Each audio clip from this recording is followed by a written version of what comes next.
Hello friends, welcome back everyone, welcome to my channel. तो चलिए एक और प्रैक्टिस सेट लगाते हैं फ्रेंड्स। एक और प्रैक्टिस सेट लगाते हैं Haryana HTET, Haryana group D के लिए, एसएससी जीडी और बीडीओ की जो रेल एग्जाम डेट वगैरह आई है तो उसके लिए very very most important question होंगे।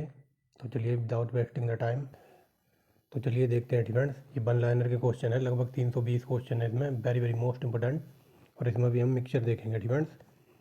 और क्या कहते हैं, आज शाम तक लगभग आपको 500 क्वेश्चन मास्टर वीडियो मिल जाएगी इंडियन ज्योग्राफी की, जो कि 1990 से लेकर 2020 तक जो भी यूपी पीसीएस और यूपीएससी में क्वेश्चन पूछे गए हैं डिपेंड इंडियन ज्योग्राफी के, तो उनकी वीडियो मिल जाएगी।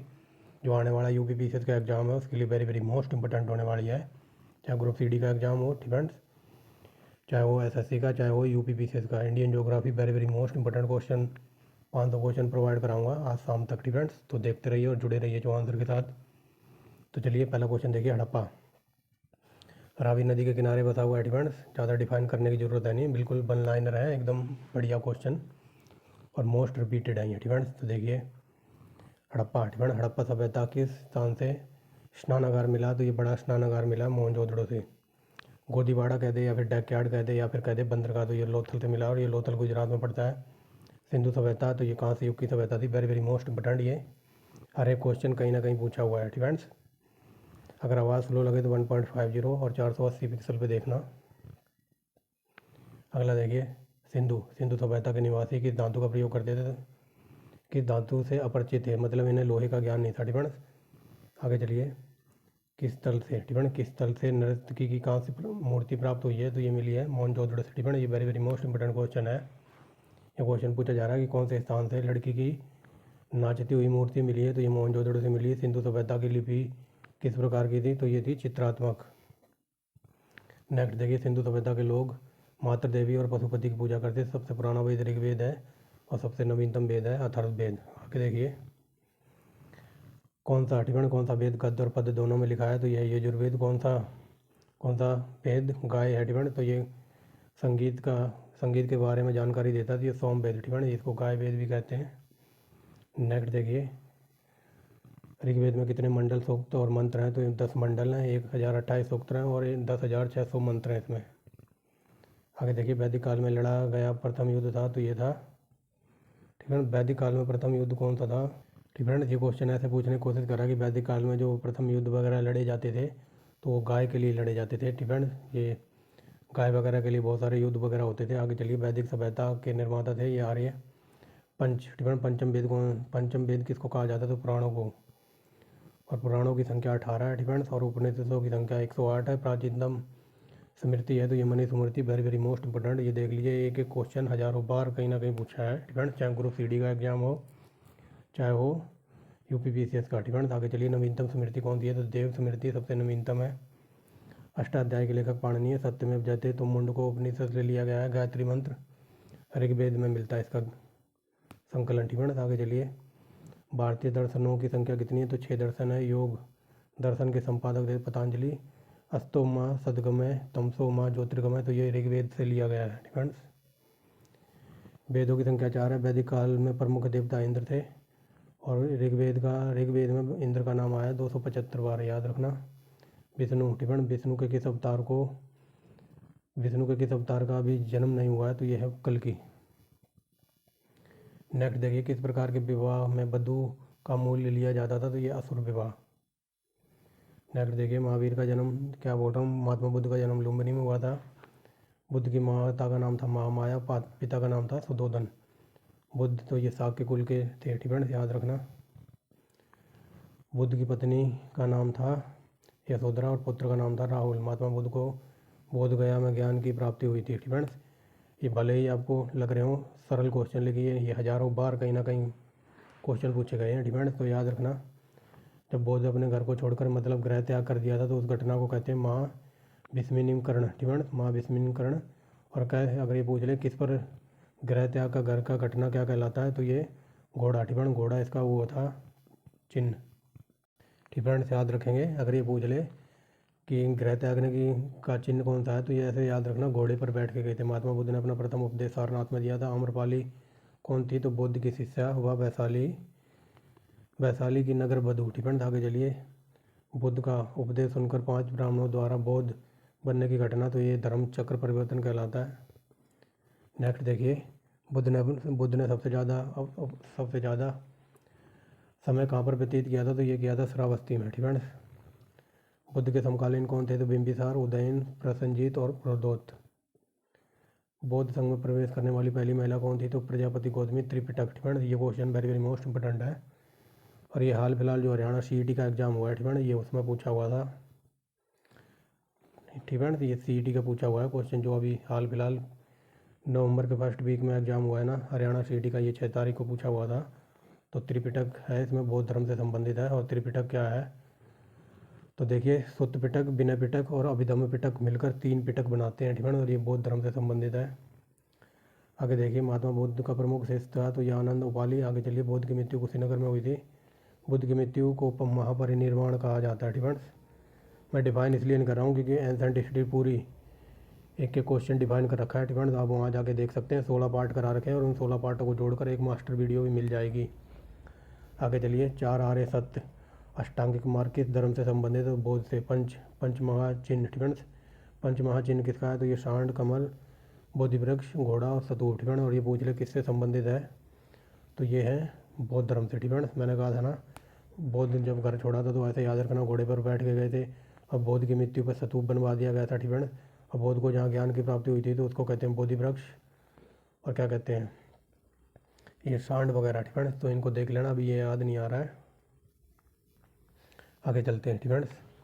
प्रथम बौद्ध संगीति किसकी अध्यक्षता में और कहाँ पर हुई थी, तो इनकी कई बार ट्रक बता रखी है। ठीक है। तो प्रथम बौद्ध संगीति हुई थी राजगृह, और किसकी अध्यक्षता में, तो महाकश्यप और अजातशत्रु के काल में हुई थी। ठीक है। आगे चलिए, द्वितीय बौद्ध समिति। ठीक है।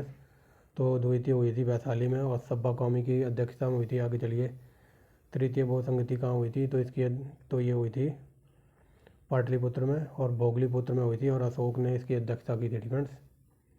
याद रखना, तृतीय बौद्ध संगीति तो पाटलिपुत्र में हुई थी, अध्यक्षता की थी किसने, तो ये भोगलीपुत्र ने, और किसके शासनकाल में हुई थी, तो अशोक के काल में, ऐसे याद रखना। चतुर्थ बौद्ध संगीति तो ये हुई थी कुंडलवन कश्मीर में। याद रखना, बोध चरित्र लिखा अशोक घोष ने। महात्मा बुद्ध के घोड़े का नाम था कंदक। महावीर का जन्म कुंडल ग्राम में हुआ था। महावीर का कुल का नाम था, तो ये जानत्रक या फिर ज्ञातक कुल के थे। महावीर की माता का नाम त्रिशला और पिता का नाम सिद्धार्थ था। महावीर का वास्तविक नाम वर्धमान था। ठीक है। महावीर स्वामी को ज्ञान की प्राप्ति हुई थी ये जन्नीग्राम में। आगे चलिए, महावीर की पत्नी का नाम था यशोदा, और पुत्री का नाम था अनुजा। आगे चलिए, जैन धर्म के प्रथम तीर्थकर थे, तो ये ऋषभदेव। ठीक है। और 23वें थे ये पार्श्वनाथ। ठीक है। इनके 24 तीर्थकर हुए हैं, तो देखिए, प्रथम थे ऋषभदेव, 24वें थे पार्श्वनाथ, 24वें थे, ठीक है, 23वें थे पार्श्वनाथ, 24वें थे महावीर स्वामी। ठीक है। और दूसरे थे अजीतनाथ। ऐसे याद रखेंगे तुम। ये देखिए, महावीर 24वें और अंतिम तीर्थकर थे। आगे चलिए, प्रथम जैन समिति तो ये पाटलिपुत्र में हुई थी। नेक्स्ट देखिए,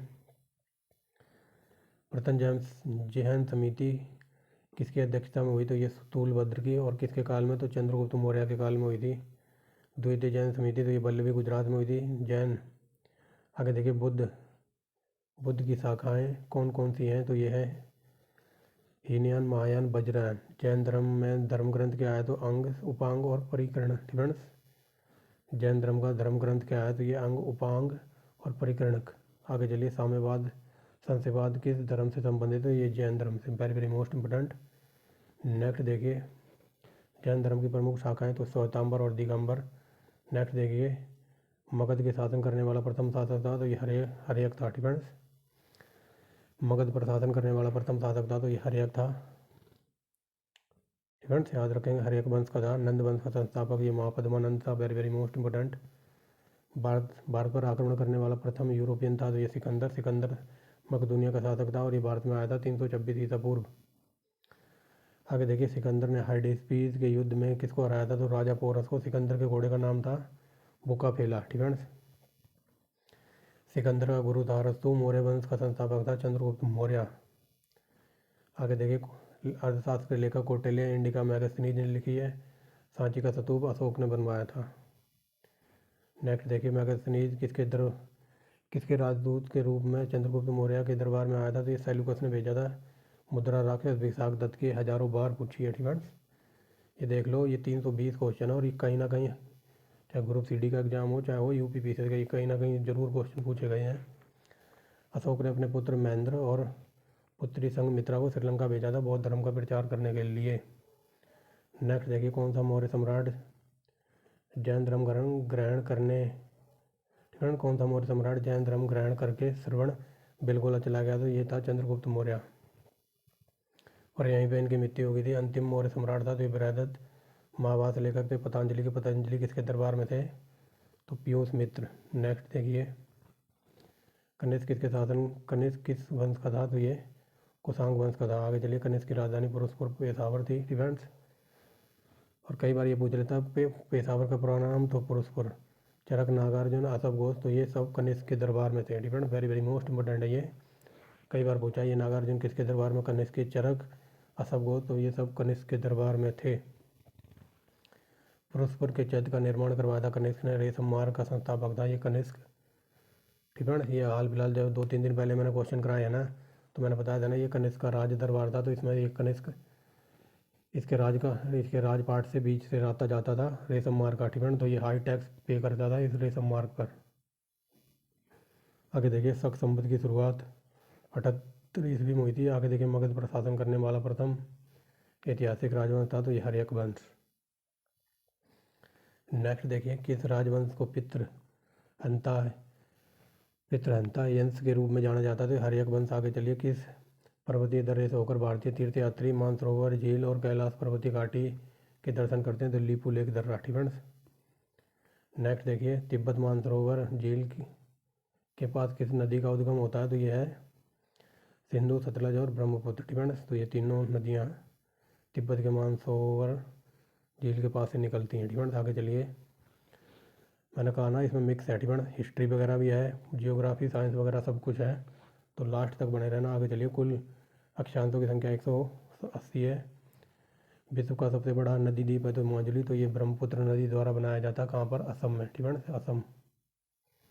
नेक्स्ट देखिए, क्या कहता है वो, पृथ्वी के उत्तरी ध्रुव और दक्षिणी ध्रुव को मिलाने वाली रेखा, तो इसको देशांतर रेखा कहते हैं। स्थल मंडल से तात्पर्य है पृथ्वी की बाह्य पापड़ी। ठीक है, जो ये पृथ्वी है ना, तो इसको ही कहते हैं स्थलमंड। ठीक है, स्थलमंडल, तो पृथ्वी की बाह्य पापड़ी को कहते हैं स्थलमंडल। खैबर दर्रा, तो ये अफगानिस्तान और पाकिस्तान के बीच में, very very most important. Bihar का शोक कहते हैं कोसी नदी को, हज़ारों बार क्वेश्चन पूछा है। ठीक है, आगे देखिए, 2000। ठीक है, बस 2006 में लगभग मध्य में निम्नलिखित में से हिमालय दर्रों में से कौन सा एक भारत और चीन के बीच व्यापार बढ़ाने के लिए पुनः खोल दिया गया? तो नाथुला दर्रा, और ये पड़ता है सिक्किम में। नेक्स्ट देखिए, निम्नलिखित में से कौन सी दक्षिण से उत्तर की ओर प्रवाहित नदी होती है? तो बेतवा नदी। आगे चलिए, निम्नलिखित में से किस नदी को उड़ीसा का शोक कहते हैं? तो महानदी को। नेक्स्ट देखिए, पृथ्वी के किस भाग में निकल और लोहा मिलता है? तो ये नीफे। ठीक है, नीफे। आगे चलिए, निम्नलिखित में से कौन सी नदी एस्चुरी डेल्टा नहीं बनाती? तो यह महानदी। आगे चलिए, बोस्निया का सबसे ऊंचा पर्वत कौन सा है? तो ये है डेनीरिक आल्प्स। ठीक है, बोस्निया का सबसे ऊंचा पर्वत है तो डेनीरिक आल्प्स। आगे चलिए, कोला प्रायद्वीप। ठीक है, कोला प्रायद्वीप निम्नलिखित में से किस देश में स्थित है? तो रूस में। आगे चलिए, छोटा नागपुर पठार प्रदेश का सबसे प्रमुख नगर कौन सा है? तो ये रांची। आगे देखिए, कोचीन का जुड़वा नगर एर्नाकुलम को कहते हैं। आगे चलिए, विश्व का एकमात्र हिंदू राष्ट्र कौन सा है? तो ये नेपाल है। आगे चलिए, पृथ्वी की अनुमानित आयु, तो ये 400 करोड़ वर्ष है। नेक्स्ट देखिए, सन 1902 में भारत में सबसे पहले विद्युत परियोजना शिव समुद्र जलप्रपात पे आरंभ हुई थी। फ्रेंड्स, ये पूछ ले शिव समुद्र कहाँ पड़ता है? तो ये कर्नाटक में। आगे चलिए, भारत में प्रथम कोयला उत्खनन। फ्रेंड्स, अब देखिए, भारत में प्रथम कोयला उत्खनन निम्न में से किस स्थान पर आरंभ हुआ था? तो रानीगंज।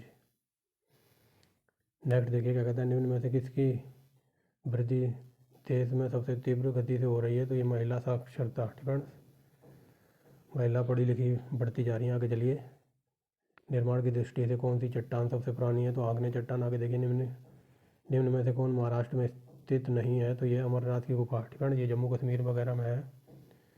विश्व का सबसे ऊंचा ज्वालामुखी, तो ये है कोटोपैक्सी, और ये ठीक है, ये कोटोपैक्सी है। और यह फिलीपींस में नहीं है ये, ठीक है। ये शायद इक्वाडोर में है, ठीक है, इक्वाडोर।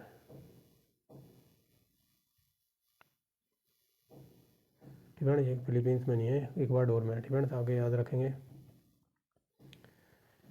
निम्न में से किस क्षेत्र में विश्व में सबसे पशुओं का मांस उत्पादित होता है? तो ये मैंने बताया ना, अर्जेंटीना, ठीक है। अर्जेंटीना याद रखना, यहाँ पर मतलब A1 क्वालिटी की मक्का वगैरह होती है और यहाँ के घास के मैदान को पम्पास कहते हैं, ठीक है। और ये अर्जेंटीना वगैरह सब पड़ता है कहाँ पर? ये दक्षिणी अमेरिका में। और दक्षिणी अमेरिका में सबसे बड़ी मांस की मंडी है कहाँ पर? शिकागो में, ठीक है। ऐसे याद रखना। आगे चलिए, निम्नलिखित में से कौन सी स्थलाकृति ज्वालामुखी क्रिया से संबंधित नहीं है? गेसर, ठीक है। मान लो ये ज्वालामुखी है, ठीक है। क्या बना दिया मैंने, मान लो ये इसका मुंह है ना, कई बार यहाँ से क्वेश्चन बन जाता है। ये ज्वालामुखी का मुंह है, यहाँ से ऐसे गैसें निकलती रहती हैं, ठीक है। कोई कई बार सीधा यही पूछ लेता है, जो जो ज्वालामुखी का मुंह है तो इसको क्या कहते हैं? इसको कहते हैं क्रेटर, ठीक है। क्रेटर याद रखना, क्रेटर, इसको कहते हैं क्रेटर। आगे देखिए, निम्नलिखित में से कौन सी स्थलाकृति ज्वालामुखी से संबंधित नहीं? तो गेसर, ठीक है। गेसर नहीं है, इसका नाम होता है क्रेटर, इसके मुंह का नाम होता है क्रेटर। आगे चलिए, निम्नलिखित में से पृथ्वी का एक स्थायी खंड कौन सा नहीं है? ठीक है, तो ये हिमालय पर्वत। आगे चलिए, निम्नलिखित में से कौन अधात्विक खनिज है? तो जिप्सम। आगे देखिए, जिप्सम। अंतरिक्ष यात्री को, ठीक है, अंतरिक्ष यात्री को आसमान काला रंग दिखाई देता है, ठीक है। ये कई बार क्वेश्चन ग्रुप CD का फालतू क्वेश्चन है, कई बार डायरेक्ट पूछ लेता है कि अंतरिक्ष यात्री को आकाश कैसा दिखाई देता? तो काला। ये वेरी वेरी मोस्ट इंपॉर्टेंट, ये UPPCS का पूछा हुआ क्वेश्चन है। क्वेश्चन ऐसे पूछा गया था कि ऐसी कौन सी नदी है जो पक्षी के पंजे की तरह डेल्टा बनाती है? तो यह है अमेरिका की मिसिसिपी नदी। वेरी वेरी मोस्ट इंपॉर्टेंट है ये। पक्षी का पंजा ऐसा होता है ना, तो इसका डेल्टा ऐसा होता है, ठीक है, पक्षी के पंजे की तरह। तो ये देखिए कौन सी नदी पक्षीपाद डेल्टा बनाती है? तो मिसिसिपी, ठीक है। ऐसे होता है ना पक्षी का पैर, ठीक है, ऐसा ही। तो पक्षी के पंजे की तरह डेल्टा बनाती है मिसिसिपी। अगर ये पूछ ले गंगा और ब्रह्मपुत्र का डेल्टा कैसा है, तो वो है चापाकार, ठीक है। चापाकार डेल्टा बनाती है गंगा और ब्रह्मपुत्र। रेशम उत्पादन को सेरिकल्चर कहते हैं, ठीक है। आते याद रखना। सबरीमाला स्थित है, तो ये केरल में मंदिर है सबरीमाला का, ठीक है। वेरी वेरी मोस्ट इंपॉर्टेंट है ये। आगे देखिए, भारत का सबसे प्राचीन पर्वत, तो ये अरावली पर्वत है, ठीक है। ओंकारेश्वर जल विद्युत संयंत्र, तो ये 500 मेगावाट का है जल विद्युत संयंत्र, और ये कहाँ पर है ओंकारेश्वर? तो आई थिंक ये MP में है, ठीक है। तुलबुल परियोजना झेलम नदी पर चल रही है, ऐसे याद रखना। ये सारी परियोजनाएं ऑलरेडी करवा रखी हैं, ठीक है। तो झेलम नदी पर तुलबुल परियोजना, सरदार सरोवर परियोजना नर्मदा नदी पर। आगे चलिए, ठीक है, मालवीड स्प्रेक्ष की सबसे प्रमुख विशेषता निम्नलिखित में से कौन सी है? तो ये शुद्ध क्षेत्रफल। आगे चलिए, सर्वप्रथम इंडिया शब्द प्रयोग किया था, ठीक है। सर्वप्रथम इंडिया शब्द का प्रयोग भारत के लिए किस भाषा में किया गया? तो ग्रीक भाषा में। आगे चलिए, गहरी जाड़ों, ठीक है, गहरी जाड़ों वाली फसलों में निम्नलिखित में से कौन सी मिट्टी सबसे ज़्यादा पाई जाती है? तो काली मिट्टी। और काली मिट्टी कपास के लिए A1 क्वालिटी का काम करती है। आगे चलिए, निम्नलिखित में से किस फसल के प्रति हेक्टेयर जल की अधिक आवश्यकता पड़ती है? तो गन्ना, ठीक है। आगे चलिए, निम्नलिखित में से किसकी गणना नकदी फसल के अंतर्गत की जाती है? चाय, कपास और जूट। और गन्ना भी, ठीक है, गन्ना भी नकदी फसल में आता है, याद रखना। आगे देखिए, जो एक मैं सोच रहा हूँ आने वाली जो वीडियो होगी ना, यानी कि जो वन लाइनर की आएगी ना, तो मैं शायद आपको जो भारत की जितनी फसलें हैं ना, एग्रीकल्चर भारत की जितनी फसलें हैं, तो वो वन लाइनर के फॉर्म में करा दूँ, ठीक है। अगर कोई देखना चाहता है तो बता सकता है कमेंट बॉक्स में। आगे चलिए, माउंट एवरेस्ट की ऊंचाई 8,848 है और दूसरी सबसे ऊंची चोटी है, तो ये K2 है, गॉडविन ऑस्टिन, ठीक है, ये इंडिया की है। नेक्स्ट देखिए, नदियों द्वारा अपना किनारा पर, ठीक है, नदियों द्वारा अपने किनारों पर प्राकृतिक रूप से बनाए गए बांधों को, तो उसको तटबंध कहते हैं, ठीक है। कालीमंथन किस द्वीप का अंग है? तो ये बोर्नियो द्वीप का है। नेक्स्ट देखिए, खारी नदी किस अफवाह तंत्र का अंग है? वह है, तो ये बंगाल की खाड़ी, ठीक है। खारी नदी अफवाह तंत्र है बंगाल की खाड़ी का। आगे देखिए, क्षेत्रफल की दृष्टि से राजस्थान का सबसे बड़ा जिला जैसलमेर। नेक्स्ट देखिए, निम्नलिखित में से कौन सी जलधारा अटलांटिक महासागर में ही प्रभावित होती है? तो ये है सुसीमा धारा। आगे चलिए, ठंडी तथा भारी वायु द्वारा गर्म और हल्की जलवायु के ऊपर उठा देने से निर्मित वाताग्र कहलाता है, तो ये शीत वाताग्र बनता है। आगे देखिए, निम्नलिखित में से किस उद्योग को धुरी उद्योग या फिर उद्योगों का आधार कहा जाता है। लोहा इस्पात उद्योग को धुरी उद्योग या फिर लोहा इस्पात उद्योग का आधार कहा जाता है। आगे देखिए, निम्नलिखित में से किसको प्रकृति का सुरक्षा बाल्ब कहते हैं? तो ज्वालामुखी। नेक्स्ट देखिए, हिमालय पर्वत क्षेत्र। ठीक है, हिमालय पर्वत क्षेत्र में मेन सेंट्रल थ्रस्ट को कहाँ स्थित है? ठीक है, तो हिमालय सेंट्रल मेन थ्रस्ट स्थित है बृहद और लघु हिमालय के बीच। नेक्स्ट देखिए क्या कहता है, प्राकृतिक में स्वतंत्र अवस्था में पाई जाने वाली धातु है, तो ये जस्ता। नेक्स्ट देखिए क्या कहता है, भारत में पहला दिया सलाई, वही माचिस को दिया सलाई कहते हैं गाँव में। ठीक है, भारत का पहला माचिस बनाने का कारखाना सन 1921 में किस स्थान पर स्थापित किया गया था, जो आज भी चल रहा है? तो ये था अहमदाबाद। नेक्स्ट देखिए, सूर्य से। ठीक है, सूर्य के धरातल का तापमान ये 1600 डिग्री सेल्सियस है। ठीक है, आगे चलिए, अगला क्या कहता है, संध्या काल में सबसे ज़्यादा बादल लाल क्यों दिखाई देता? तो पक्षाभ। ठीक है, देखिए संध्या काल में सबसे अधिक लाल दिखाई देने वाला बादल है, तो यह है पक्षाभ बादल। आगे चलिए, पृथ्वी की आरंभिक वातावरण में नहीं है। ठीक है, पृथ्वी के आरंभिक वातावरण में नहीं है, तो ये ऑक्सीजन। आगे चलिए, बेंगुला धारा, तो ये ठंडी जलधारा है। वेरी वेरी मोस्ट इम्पोर्टेंट, जो वर्ल्ड जियोग्राफी के नाम से प्ले लिस्ट मिल जाएगी, वहाँ पर सब कुछ डिटेल में आपको कराया हुआ है। आगे चलिए, किस प्रकार के मौसम में नुकीली पत्तियों वाले वन मिलते हैं? तो ये साइबेरिया क्षेत्र में। आगे चलिए, ऊन का उत्पादन सबसे ज़्यादा होता है ऑस्ट्रेलिया में। ठीक है, वन अनुसंधान केंद्र, तो ये देहरादून में है, कई बार बता रखा है। नेक्स्ट देखिए, भारत किसके कारण एक उष्ण कटिबंधीय देश कहलाता है? तो अक्षांशीय विस्तार के कारण। आगे चलिए, कोयल कारो। ठीक है, कोयल कारो जल विद्युत परियोजना, तो ये बिहार में है।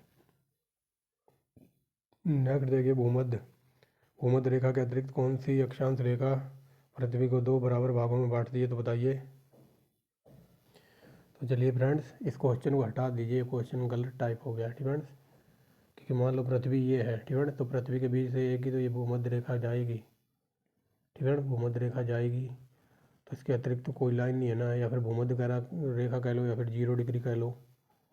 ठीक है, तो ये क्वेश्चन शायद गलत टाइप हो गया है, तो इसे हटा देना। ठीक है, भूमध्य रेखा या फिर इसको विषुवत रेखा भी बोल सकते हैं। ठीक है, तो आगे देखिए, केंद्रमुख लोह खनिज परियोजना, तो ये कर्नाटक में। आगे चलिए,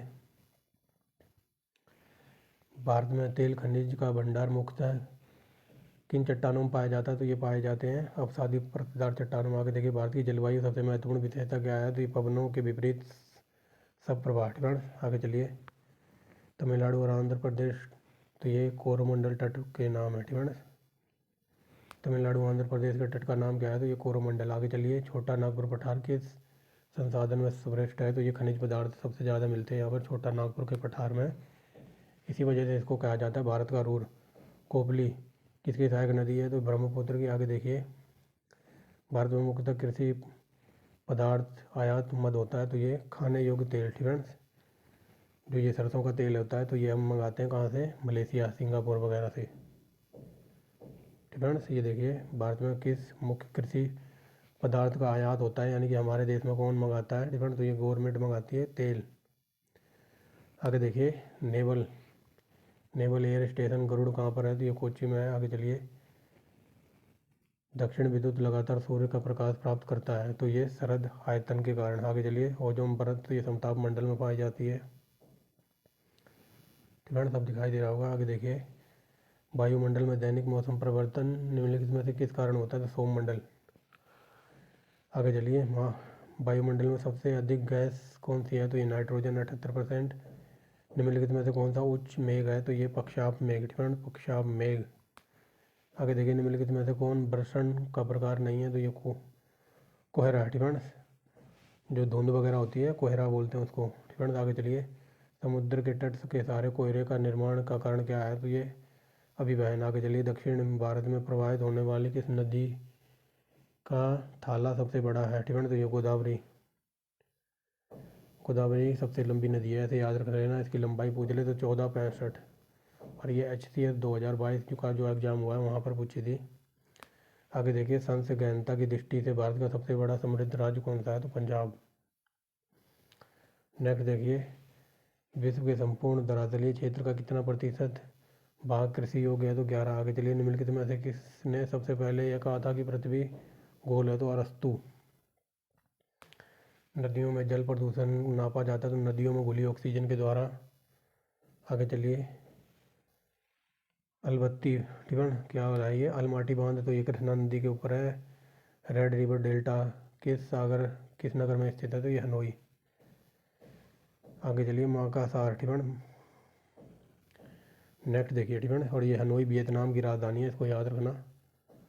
आगे चलते हैं, माकासार, ठीक है, संधि। माकासार संधि निम्नलिखित में से किन दो स्थानों को अलग करती है? तो ये जावा को साकाबाग से, ठीक है, साराबाग से अलग करती है। न्यू द्वीप, तो ये बंगाल की खाड़ी में स्थित है। लेपिज के क्षेत्र में से संबंधित स्थलाकृति है, तो ये कास्ट। 1948, ठीक है, 1948 में औद्योगिक नीति में सरकारी नियंत्रण के क्षेत्र में रखे गए उद्योगों की संख्या थी, तो ये 18। आगे चलिए, कॉन्गो बेसिन, तो ये कई बार बता रखे, कॉन्गो बेसिन की जलवायु है, तो ये भूमध्य सागरीय जलवायु है। आगे चलिए, सन 1902 में भारत में, ठीक है, ये रिपीट हो गया क्या? तो यहाँ से देखिए, ठीक है, नीली क्रांति, ये मछली पालन से संबंधित है। काली मिट्टी, तो कि कपास के लिए उत्पादन होता है, एवन क्वालिटी का, ठीक है। नेक्स्ट देखिए, कौन सी मिट्टी में जैव उर्वरक सबसे ज़्यादा होते हैं? तो ये होते हैं काली मिट्टी में। नेक्स्ट देखिए, किस मिट्टी का निर्माण बेसाल्ट चट्टानों के विखंडन से हुआ है? काली मिट्टी का। आगे देखिए, किस मिट्टी के लिए सिंचाई की आवश्यकता नहीं होती? तो ये काली मिट्टी। नेक्स्ट देखिए, काली मिट्टी को रेगुड़ मिट्टी के नाम से भी जाना जाता है। नेक्स्ट देखिए, ग्रेनाइट और नाइस चट्टानों में किस प्रकार की मिट्टी का निर्माण करती हैं? तो ये लाल।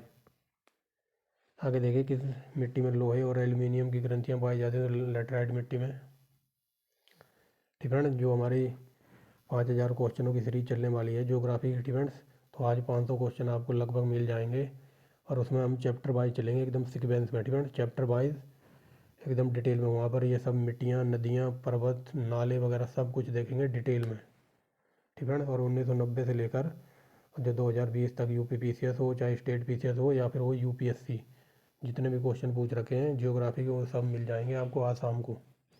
500 क्वेश्चन, ठीक है। ऐसे करके धीरे धीरे हम आगे बढ़ेंगे। आगे देखिए, ठीक है, निम्नलिखित में से किस मिट्टी के बारे में कहा जाता है कि इसकी जुताई सहायता होती है? तो ये काली मिट्टी, ठीक है। काली मिट्टी वगैरह आपने देखी होगी, तो ये मिट्टी जहाँ भी होती है इसमें आपने आप दरार सी पड़ जाती है, तो इसको कहते हैं ये खुद स्वतः मिट्टी जुताई होती है, ठीक है। मतलब इसको में ज़्यादा जुताई नहीं करनी पड़ती क्योंकि इसमें दरारें वगैरह पड़ जाती हैं, ठीक है। आगे देखिए, लेटराइट मिट्टी की प्रधानता होती है तो मालाबार तटीय प्रदेश में। आगे देखिए, निम्नलिखित में से कौन सी मिट्टी सूख जाने पर ईंटों की तरह कठोर और गीली होने के बाद दही की तरह लिपलिपी हो जाती है? तो लेटराइट मिट्टी। नेक्स्ट देखिए, सिंधु नदी का उद्गम स्थल है मानसरोवर झील। आगे देखिए, देश में सर्वाधिक क्षेत्रफल पर किस प्रकार के वन पाए जाते हैं? तो उष्णार्द्र, ठीक है, उष्णार्द्र पर्णपाती वन। नेक्स्ट देखिए, भारत में सबसे बड़ा मूंगफली उत्पादक राज्य है? तो यह है गुजरात, ठीक है। क्या बोल दिया? आंध्र प्रदेश, बट अब गुजरात है, ठीक है, गुजरात याद रखना, बट यहाँ पर आंध्र प्रदेश भी सही है। अगर गुजरात ऑप्शन में हो तो गुजरात पे लगाना, ठीक है। आगे चलिए, भारत में खनिज भंडार का, ठीक है, भारत में खनिज पदार्थों का भंडार कहा जाता है छोटा नागपुर पठार को। आगे देखिए, तंबाकू उत्पादन में भारत का तीसरा नंबर आता है। नेक्स्ट देखिए, भारत में आधुनिक लौह इस्पात का वास्तविक प्रारंभ किस स्थान पर स्थापित कारखाने के साथ हुआ था? तो ये कुल्टी। आगे चलिए, भारत में सीमेंट उत्पादन में अग्रणी राज्य है? तो राजस्थान। नेक्स्ट देखिए, स्वतंत्रता पूर्व कौन सा भारतीय क्षेत्र काला पानी के नाम से जाना जाता था? तो अंडमान निकोबार द्वीप को काला पानी कहते थे, यहाँ पर जेल थी। आगे चलिए, निम्नलिखित में से कौन हैदराबाद का जुड़वा नगर है? तो सिकंदराबाद। भारत का एकमात्र शीत मरुस्थल है? तो लद्दाख। सुंदरबन डेल्टा कौन सी नदी बनाती है? तो गंगा और ब्रह्मपुत्र। नाथुला दर्रा सिक्किम में। बोमडीला डलरा है तो ये अरुणाचल प्रदेश में, और अरुणाचल प्रदेश का पुराना नाम था नेफा, इसको याद रखना, ये पूछ लेता कई बार। गंगा और ब्रह्मपुत्र का उद्गम स्थान, तो ये गंगा निकलती है उत्तराखंड से और ब्रह्मपुत्र निकलती है तिब्बत।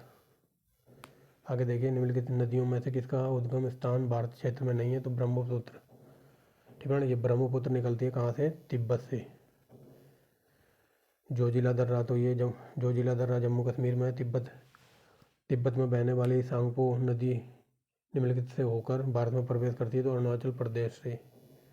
नेक्स्ट देखिए, सिंधु की लंबाई उतनी ही है जितना ब्रह्मपुत्र की है।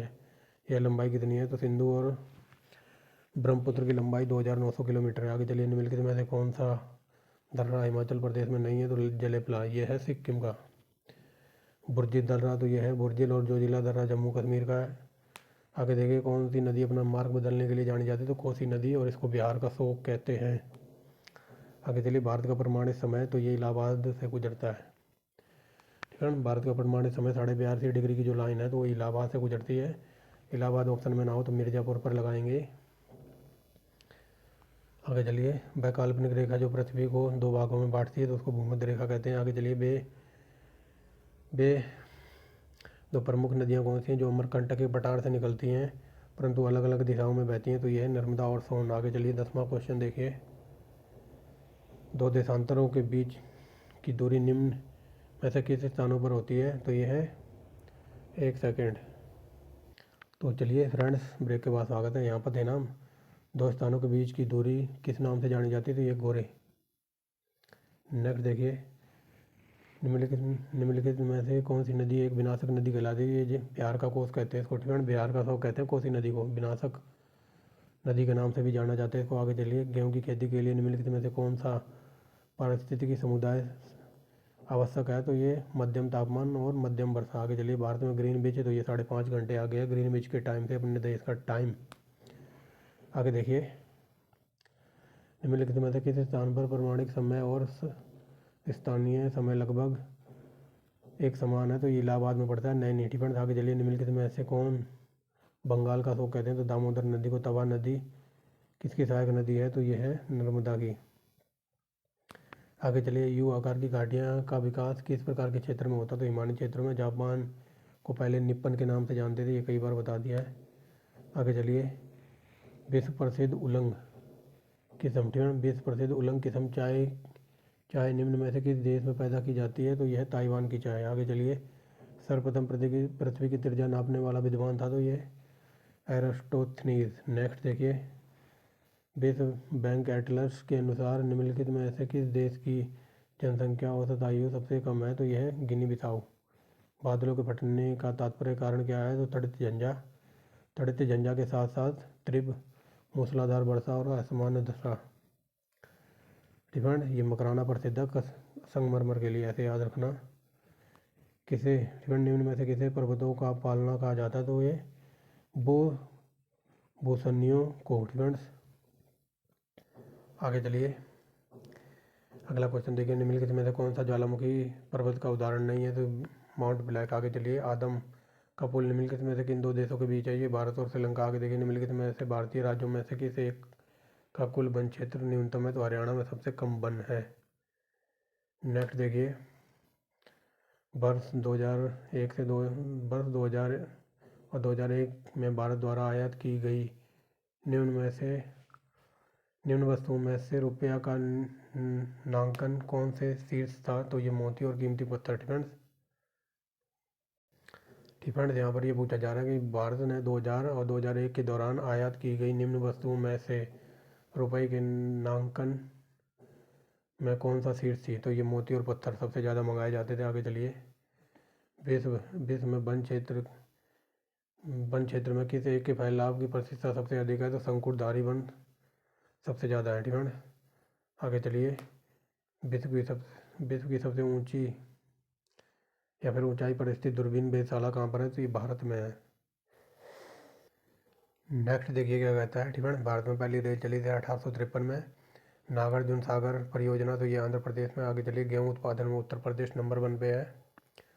अजंता एलोरा की गुफा महाराष्ट्र में। महात्मा गांधी सेतु तो बिहार में ये बांध। आगे चलिए, केंद्रीय खनन अनुसंधान केंद्र तो ये धनबाद में है। डिफेंस, सबसे बड़ा मरुस्थल तो सारा अफ्रीका का ये विक्रम साराभाई अंतरिक्ष केंद्र ये तिरुवनंतपुरम में है। आगे देखिए,